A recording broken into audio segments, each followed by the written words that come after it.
Fala, povo! Hoje nós vamos terminar a nossa portabilidade do projeto do monitor de energia de microC para NPLAB X com XC8.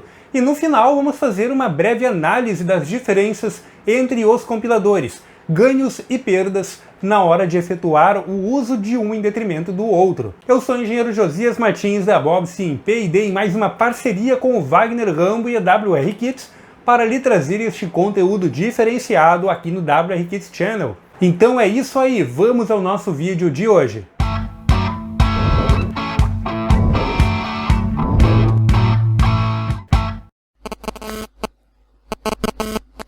Então aqui está a nossa montagem. Eu não montei todos os circuitos como nós tínhamos no projeto anterior, afinal de contas só preciso efetuar alguns testes básicos no dispositivo. Então aqui eu tenho o circuito para o sensor SCT-100, SCT-013 de 100 amperes, eu vou ligar apenas um deles para testarmos e verificar se ele está conseguindo efetuar a medição de corrente.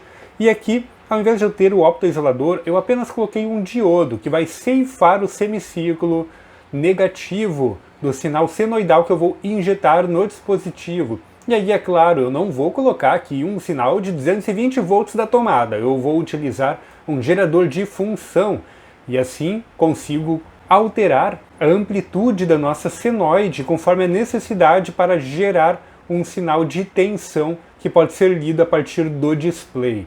Então vamos lá, eu vou energizar tudo isso aqui, ligando a fonte de bancada, aí está ele inicializando, e aí está. Algo que salta aos olhos é que nós já temos o circuito 1, que é onde estão ligados os sensores, valores de tensão, corrente e potência. Nós não deveríamos ter esses valores aqui, concorda comigo? Pois eu não tenho nada ligado, eu não tenho corrente circulando pelo SCT, ele inclusive está aqui na bancada, largadinho aqui, e eu não estou ainda com o gerador de função ativo. Então isso aqui deveria estar tudo zerado. Por que que eu tenho valores sendo lidos de forma aleatória aqui? Bom, para isso nós precisamos retornar aqui ao nosso código-fonte, Observem que aqui na função setup nós não temos nada inicializando o AD, e o AD precisa ser inicializado. Uma das funções que nós temos dentro da biblioteca aqui do AD, ela faz com que a configuração seja aplicada. Podemos observar aqui no ponto H que tem o ADC init, e o ADC init recebe qual é o canal máximo que eu quero ativar. E aí, olha só, é bem importante relembrar este detalhe. O ADC do 18F4550, como da maioria dos PICs, ele é cascateado. E como nós temos pinos que possuem mais de uma função, eles são multiplexados, o AN, o canal analógico, na maioria das vezes acaba sendo o padrão para entradas. Então o que acontece? É importante você utilizar os analógicos em sequência. Ou seja, se eu preciso utilizar 8 conexões analógicas, eu vou ter de iniciar do AN0 até o AN7, de forma contígua. Caso contrário, eu não vou conseguir utilizar a entrada digital nos ANs anteriores. Vamos supor que eu vou querer pular um AN. Eu quero pular o AN0, por questões de pinagem mesmo. E eu quero começar do AN1 até o AN8. Vou utilizar o AN1 até o 8. O AN0 ele não vai conseguir funcionar como entrada digital, pois a entrada analógica ela é o padrão, e no momento que ela está ativa, ela se sobrepõe à entrada digital, ok? Isso vai acontecer com uma boa parte dos pinos analógicos. O analógico ele se sobrepõe ao digital. Então, se você vai precisar utilizar algum desses pinos como digitais, é importante você tomar este cuidado. Essas dicas e muito mais você encontra lá no nosso curso de microcontroladores PIC, onde nós entramos com um pouco mais de detalhes em relação à multiplexação de pinos, inclusive dando algumas dicas para você não cair em erros de multiplexação e de pinos que são padrões a partir de uma determinada configuração. Ok, então eu preciso inicializar meu ADC. Vou dar um Ctrl C nisso aqui, vamos lá para a função main de novo, e vou colocar bem aqui, na inicialização para ele iniciar o ADC. Nós temos aqui 4 circuitos sendo monitorados, Temos o circuito 1, 2, 3 e 4. Sendo assim, nós precisaremos de 8 canais analógicos. E os canais analógicos já estão contíguos, conforme nós vimos lá no projeto deste dispositivo. Então nós vamos do AN0 até o AN de número 7. Ok, agora sim, só isso aqui já deve resolver boa parte destes problemas. Vamos enviar então para o microcontrolador.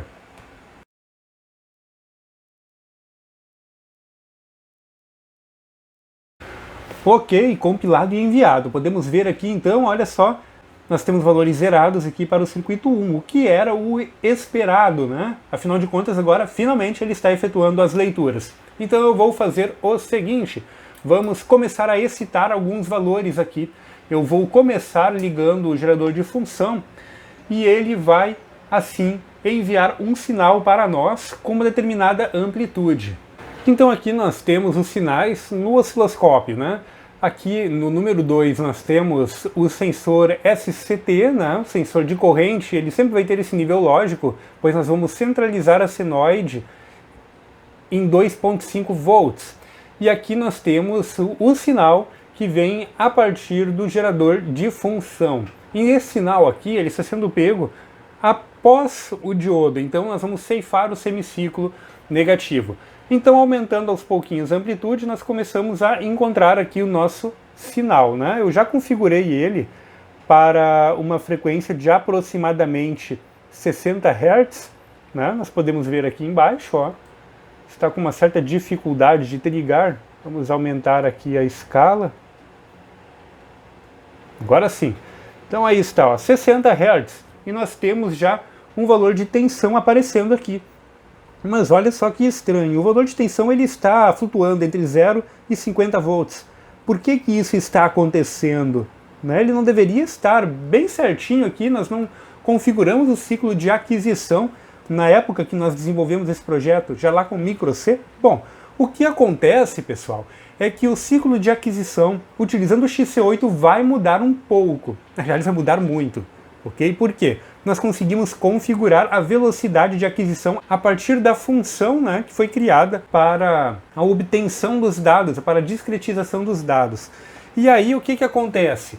Aqui no caso do XC8, ele vai levar em torno de 2.7 microsegundos para realizar a obtenção de uma informação, para ele conseguir discretizar o sinal. É claro, esta é a velocidade máxima que o 18F4550 consegue discretizar um sinal e disponibilizá-lo no barramento. A depender da velocidade de clock que você configurou, do seu MCU e do cristal oscilador que você tem, essa velocidade vai diminuir. A depender da precisão que você quer ter nesse sinal, essa velocidade também vai diminuir. No nosso caso aqui, ele está configurado para a velocidade máxima. Então, olha só. Vamos ter de fazer um cálculo aqui para adequar algumas coisas. Então aqui no Energy, underline C.C, nós temos as funções de leitura de corrente e leitura de tensão. Vamos começar pela Voltage Read, que é a que nós estamos testando agora utilizando o gerador de função, né? Olha só, nós temos um laço for, que vai de igual a 0 até 254, né? Menor do que 254.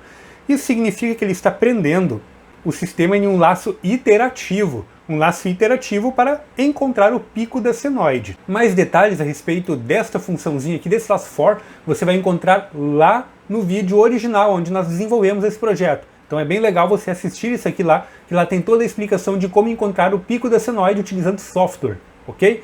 Então olha só, ele está preso em um loop com 254 laços iterativos. Mas como o nosso ADC ele trabalha em ciclos de 2,7 microsegundos, né? O que vai acontecer? Olha só, 2,7 micro vezes 254 vai dar 685 microsegundos. Isso não chega nem perto dos 16 milissegundos que leva toda a senoide, né? São 60 Hz. O semiciclo vai levar 8 milissegundos, mas para nós encontrarmos este pico aqui, vai ser necessário que nós prendamos o nosso sistema em pelo menos 16 milissegundos, senão nós não vamos encontrar este pico aqui, né? Vamos estar arriscando cair dentro deste semiciclo que está zerado aqui. E é isso que está acontecendo aqui. A maioria das vezes ele acaba ficando no zero, né? Acaba ficando bem aqui, ó, na onda ceifada e não encontra o semiciclo superior e o pico da senoide, né? Então, o que nós precisamos fazer? Nós vamos pegar aqui, ó, os 16 milissegundos, são 16 mil microsegundos, e dividir por 2,7. Isso dá este valor de 5.925. Ou seja, eu preciso prender ele em pelo menos 6.000 laços iterativos para ter certeza de que ele vai encontrar o pico. Existem outras formas melhores de você fazer isso? Sim, existe, né? Uma delas é você utilizar um sensor para detecção do zero, e aí você conta o tempo para o semiciclo superior, para o pico, para você assim conseguir travar no pico e obter o valor sem ficar consumindo tanto processamento. Esta daqui é a forma mais prática de fazer isso, reduzindo a quantidade de elementos de hardware que você vai ter na placa. Então você precisa sempre jogar, né, com a quantidade de componentes, o custo de fabricação do hardware e o que você vai acabar gastando em termos de recursos de software para realizar isso. Pois enquanto você está aqui, o seu software não está fazendo nada, ele está queimando o processamento. Então eu vou colocar aqui, ó, até menor do que 6.000. Então aí está. Vamos ver esse cara aqui, esse I, ele é uma inteiro, então ela vai tranquilamente até 65.535. Então não tem problema nenhum. Agora eu vou fazer a mesma coisa aqui em cima para o ler corrente, né? Afinal de contas, nós temos uma função igual aqui. Ok, menor do que 6.000, vamos dar um build. E vamos enviar para o microcontrolador ver se finalmente ele consegue efetuar corretamente a leitura de tensão e corrente. Ok, agora sim, ó, 49 volts, bem estável. Posso aumentar aqui a amplitude. E ele vai aumentar lá também, ó, a tensão, bem bonitinho, olha só. 193 volts, 250 volts, bem certinho, como era o esperado. Agora está supimpa, né? Funcionando bem direitinho. Podemos testar também a parte de obtenção de corrente. Para isso eu vou conectar então o SCT100 aqui em uma extensão. Vamos ligar um aparelho elétrico aqui e eu vou utilizar um secador de cabelo, né? Um secador de 3.400 watts. Ok, então vamos ligar o secador. Aí eu preciso colocar ele, né, em uma corrente bem alta. Olha só, 4 amperes, como era o esperado. Posso aumentar um pouco mais a velocidade aqui e ele chega a quase 10 amperes, né, que é a potência máxima dele. Aqui nós podemos observar, ó pessoal, a senoide sendo gerada bem direitinho, né? Obviamente, ela não vai estar sincronizada com a senoide que nós temos em amarelo aqui, porque, né, são fontes diferentes. Essa daqui está sendo gerada pelo gerador de função, essa outra aqui vem da rede elétrica, né? Então, elas não vão estar sincronizadas justamente por causa disso, ok? Mas nós podemos ver então que está funcionando corretamente a leitura de corrente a partir do sensor SCT. Então o projeto está viável, ele está funcionando. Agora vamos dar uma olhadinha em mais algumas peculiaridades que nós temos no nosso projeto em XC8. Então, retornando aqui para o nosso projeto, nós vamos efetuar algumas melhorias nele, né? A começar aqui na nossa função main, vamos dar uma olhadinha se tem algo que nós possamos melhorar em termos de declaração de variáveis.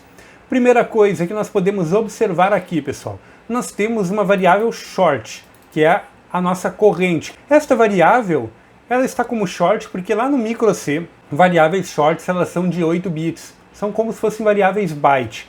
Só que aqui no MPLAB X, a variável short ela é igual a uma variável int, é uma variável de 16 bits, então ela vai acabar consumindo mais memória do que nós temos lá no nosso micro C. Então isso daqui vai virar agora uma variável char. Ah, Josias, mas por que a variável char, cara? Variável char é uma variável byte, uma variável de 8 bits, ok? E ela pode ser também tratada como valor numérico, sem problema nenhum. Não tem problemas em relação a isso. A questão é que no MPLAB X nós não temos uma variável byte. Ela não está disponível para nós na versão gratuita. Então nós nos viramos com o que nós temos, né? Que é a variável char. Aí o que acontece, né? Se você ver algum bug, você vai ter que fazer uma conversão nela, colocar Na frente dela, antes de você efetuar o processamento, entre parênteses, um signed short ou short para transformá-la de volta para 16 bits naquele ciclo de processamento. Mas a variável que vai ocupar memória por mais tempo mesmo, né, a variável que realmente vai ocupar a sua memória global vai ser a variável de 8 bits, reduzindo assim o consumo de memória no sistema. Esta é uma das primeiras grandes diferenças. O tamanho das variáveis dentro do XC8 que segue a ANSI, que segue o C++. Vamos lá, o que mais nós temos aqui que podemos efetuar de alterações?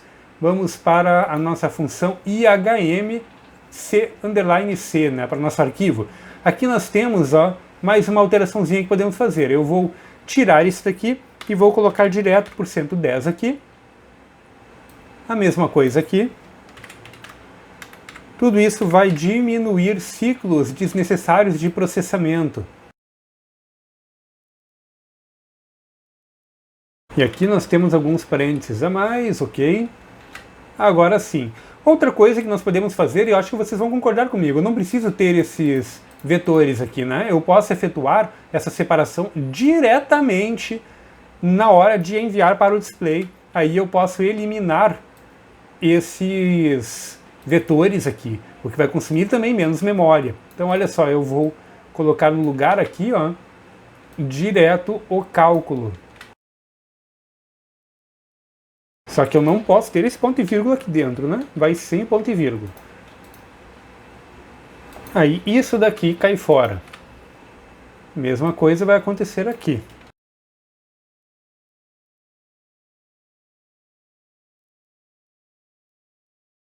Ah, Josias, mas por que tu ainda tem o mais 48, cara? O mais 48, ele serve para transformar, né? Isso daqui, né, nós estamos separando caracteres aqui, né? Então o mais 48 ele vai servir justamente para transformar um valor numérico para o equivalente na tabela ASCII. Sem esse mais 48 vai dar problema, vai dar ruim na hora de você plotar isto na tela ali do seu display. Ok, mas isso aqui também não precisa. Aí sim. Isso daqui vai diminuir o consumo de memória global do sistema? Não, isso aqui não vai mudar grandes coisas, o consumo de memória RAM, né? Mas vai mudar o consumo de memória de programa, a memória que vai ali no seu arquivo X. Ou seja, esta memória aqui ela vai diminuir, porque nós estamos reduzindo esses elementos. Quando nós estamos falando de XC8 gratuito, ele não possui rotinas para otimizar o seu código, né? Ele não faz nada por você. É você que precisa otimizar o código. O que significa que, enquanto no microC ele consegue, por exemplo, observar que essa variável é uma variável temporária, que é utilizada para inserir uma informação aqui, e ele faz o que nós chamamos de merge, ele pega isso daqui e ele mesmo coloca aqui dentro. O XC8 não vai fazer isso, vai fazer exatamente o que você mandou ele fazer. Ele vai efetuar o cálculo, vai colocar dentro da variável, pegar a variável, vai colocar dentro da função, né, como termo da função e enviar para o display. O XC8 faz exatamente isso. O microC, ele vai analisar o código e fazer merge. Vai verificar que isso daqui só tem uma única função, né? Ele é linear, ele pega o cálculo, joga na variável, pega a variável, joga na entrada da função. E aí o que ele vai fazer? Ele vai encurtar este caminho. Existem vantagens nisto, que é a redução da memória de programa, né? São menos instruções que ele vai mandar para o microcontrolador. Entretanto, algumas vezes o microC faz cagada com isso. Eu já tive muitos problemas de elementos de memória que foram encurtados no microC, simplesmente porque o compilador omnisciente dele achou que aquele elemento de memória não era útil, não estava sendo utilizado, mas ele era utilizado dentro de algum buffer, ele era utilizado eventualmente dentro de alguma função de interrupção, né, que era excitada de vez em quando. E aí o que acontecia? Quando aquele buffer ele enchia, ele acabava sobrescrevendo outros elementos de memória, causando bugs aleatórios no dispositivo, né? Este é um dos motivos de eu deixar de utilizar o microC e passar a utilizar o XC8. Apesar de o XC8 muitas vezes ter um consumo de memória de programa maior, com softwares menores, em relação ao microC. Isso nós vamos conversar um pouquinho melhor daqui um pouquinho quando compararmos os dois compiladores. Ok, então efetuamos aqui melhorias dentro do IHM_C, removemos inclusive um array. Também podemos fazer o seguinte, olha só, corrente e tensão aqui ainda estão como short, né? Eu posso mudar esse cara aqui para char, aí eu preciso mudar aqui no ponto H. O que mais eu posso fazer, né? No EnergyMon, aqui, vamos ver, eu já fiz aquela alteração lá, aqui eu também preciso alterar, né? No Voltage, aqui no Lecorrente também, ó, e no Voltage Reader, estou passando o número do circuito, né? Então aqui eu posso também alterar isso aqui tudo para char, ó, e reduzir em 8 bits o consumo de memória. Precisamos alterar no ponto H também.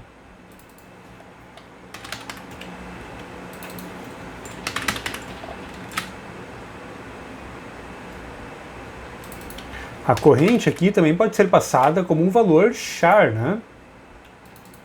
No calcula potência.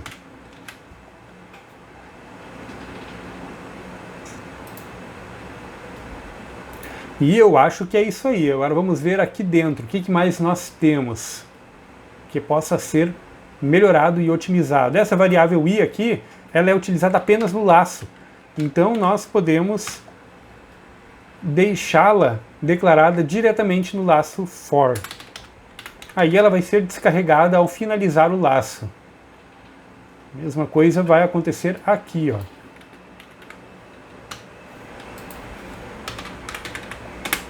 São coisas que não dá para fazer no micro-C, né? A gente não consegue declarar uma variável diretamente dentro de um laço.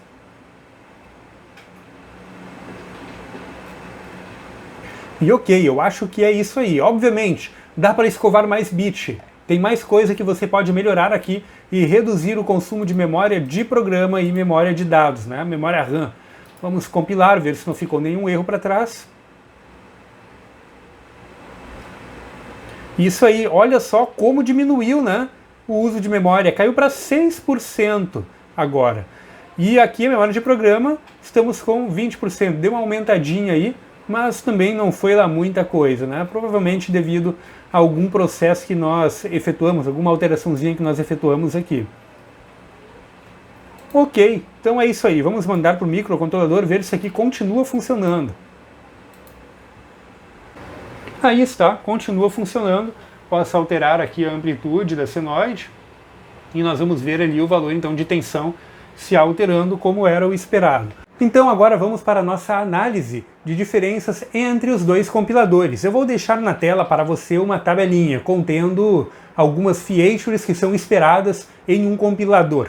Então olha só, nós temos ali 3 colunas. A coluna do micro-C, XC8 e o XC8 Pro, pois o XC8 possui a sua versão Professional, que é paga. E esta versão possui algumas features a mais em relação à versão gratuita, obviamente, né? Então olha só, nós podemos ver, né, durante o nosso desenvolvimento, que o micro-C ele não possui suporte a headers. O suporte a headers é algo bem importante ao se falar de C. Isto foi o que movimentou o C e tornou o C uma plataforma de desenvolvimento tão robusta. Este compilador ele trouxe a possibilidade de você criar headers e separar o seu código em múltiplos arquivos, facilitando a reutilização de código-fonte para reduzir o tamanho de programas. Entretanto, eu não sei por que o micro-C não suporta headers da forma padrão, da forma que a ANSI define para o C++ ou o C, né? E isso faz com que o desenvolvimento seja um pouco mais truncado. É um pouquinho mais difícil você realizar a reutilização de funções ao longo do seu projeto.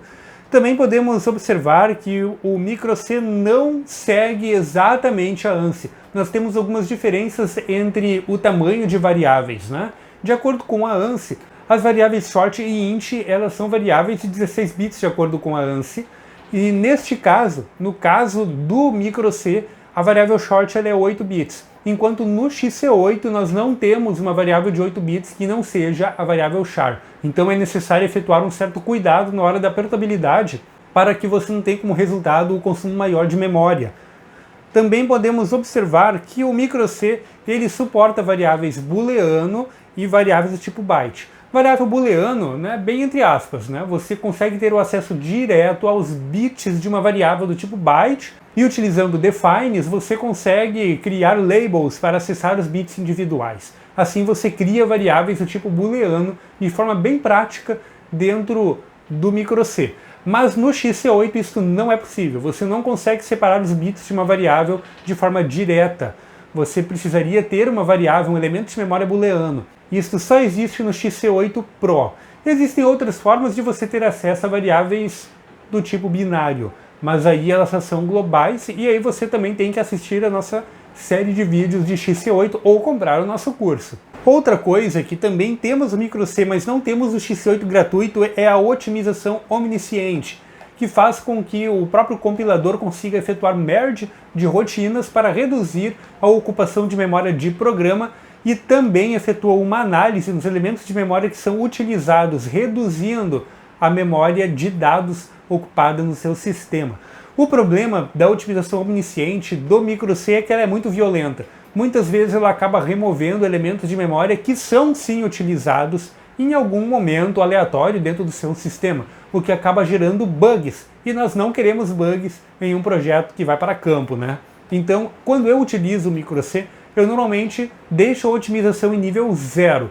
Isso causa alguns problemas caso você utilize alguma biblioteca obtida lá na comunidade, mas você poupa outros problemas também. No caso do MPLAB X com XC8, você só terá a otimização omnisciente na versão Pro, a versão paga. A versão gratuita que nós estamos utilizando aqui não tem otimização omnisciente, o que faz com que o seu projeto esteja mais na sua mão. Se você trabalhar o código e otimizar bastante ele manualmente, você vai ter maiores ganhos em relação ao microC, o que para mim é mais interessante, pois você controla melhor o seu código e você acaba poupando-se de bugs aleatórios. Todas as três plataformas possuem repositórios, né? No caso do XC8 através do Harmony e o microC através da libstock. No caso do XC8 você tem um controle maior sobre a sua codificação. O otimizador omnisciente do XC8 Pro ele é bem mais capaz de efetuar a análise e ele acaba causando menos bugs aí ao longo do projeto do que o microC. No microC é interessante você diminuir o nível de otimização para reduzir os bugs. Outra coisa interessante é o que eu chamo de consistência. O microC ele não é uma plataforma muito consistente em relação a toda a família de PICs, de microcontroladores diferentes. Em algumas versões ele chama port, em outras versões ele utiliza somente o lat, em outras versões você tem acesso a determinados registradores e não tem. Então existe uma certa inconsistência no microC em uma determinada gama de microcontroladores PIC. Isso acaba sendo bem complicado, pois ele não adota a nomenclatura padrão dos registradores que estão lá diretamente no datasheet. Isso acaba sendo bem chato, principalmente se você sai dos microcontroladores mais mainstream, como o 4550, o 2550 e o 628A. Se você for utilizar um microcontrolador menos usual, você vai acabar tendo que chutar ali, né, buscar quais são os nomes dos registradores dentro da plataforma. Eu acho isso um problema. O XC8, como ele é da própria Microchip, ele vai seguir exatamente as nomenclaturas que estão lá no datasheet para todos os microcontroladores, tendo uma consistência muito maior ao longo de toda a família PIC. E por fim, temos uma questão bem importante que é a reutilização multithread. O microC, não sei por que, ele limita o reuso de funções dentro de interrupções. Por exemplo, eu não consigo efetuar uma leitura analógica dentro da pilha principal do meu projeto, por exemplo, dentro da função main, e ao mesmo tempo utilizar essa leitura dentro de uma interrupção de timer ou dentro de uma interrupção externa. O microC ele me limita em relação a isso e isso me deixa profundamente irritado. Porque, afinal de contas, eu quero definir aonde eu vou utilizar a minha função. Se eu quero utilizar ela dentro de uma interrupção, é porque eu preciso usar ela dentro de uma interrupção. Não interessa se isto vai interromper um outro ciclo de aquisição, quem tem que controlar isso sou eu. E aí voltamos novamente para a questão do controle maior em relação à codificação. O XC8 permite que eu tenha um maior controle do meu código. Eu posso fazer besteira? Posso fazer besteira. Mas eu posso fazer essa besteira, entendeu? Eu gosto de poder ter este controle. E isso o XC8 me dá. Então eu consigo, por exemplo, reutilizar uma função de leitura analógica em qualquer interrupção do sistema e ao mesmo tempo utilizá-la na pilha padrão de execução do meu código, o que me dá uma grande liberdade para atuar uma interrupção. E essa interrupção, por exemplo, ela pode ser um sensor que acionou e aí eu quero, a partir naquele momento, efetuar a leitura de um sensor analógico. Eu preciso, naquele momento, efetuar essa leitura. No momento da interrupção, o microC não me permite fazer isso. Então aí estão algumas diferenças, e aí cabe a você decidir qual compilador é mais interessante para você. Aqui eu utilizo os dois, a depender do projeto utilizo o microC, a depender do projeto utilizo o XC8. O que vai delimitar qual compilador utilizar é o escopo do projeto. E aí cabe a você estudar as duas plataformas para ter conhecimento nas duas plataformas e conseguir discernir quando utilizar uma em detrimento da outra.